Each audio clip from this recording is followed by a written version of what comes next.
എടാ ദാസാ, അമ്മ ഇവിടെ നിന്ന് വാ. അമ്മ വിളിച്ചോ? വിളിച്ചു. പറയാം. നിന്നോടൊരു കാര്യം പറയാനാ വിളിച്ചേ. നീ ഒരു കാര്യം ചെയ്യേ. ഈ കുടിക്കുന്ന ആൾക്കാരുണ്ടല്ലേ, ഇപ്പം നോക്കിയാലും കുടിച്ചിട്ട് ലക്കില്ലാതെ നടക്കുന്നത്, അവര് കുടിക്കാതിരിക്കാൻ, കുടിച്ചിട്ട് അവരുടെ ആരോഗ്യം നശിപ്പിക്കാതിരിക്കാൻ ഒരു നല്ല ഉപദേശം കൊടുത്ത് ഫേസ്ബുക്കിലോ ഇൻസ്റ്റാഗ്രാമിലോ ട്വിറ്ററിലോ ഏതിലെങ്കിലും കൊടുത്ത്. ഓക്കെ. കുടിക്കുമ്പോൾ ഐസ് ക്യൂബ് ഇട്ടിട്ട് കൂളായിട്ട് കുടിക്കണം.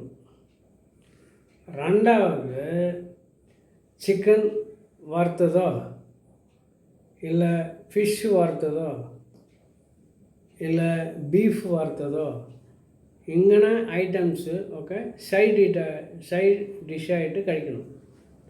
ആരോഗ്യത്തിന് നല്ലതാണ്. മനസ്സിലായോ? കൂടെ പന്നി, നിന്നോട് പറഞ്ഞ എന്നെ വേണം പറയാൻ.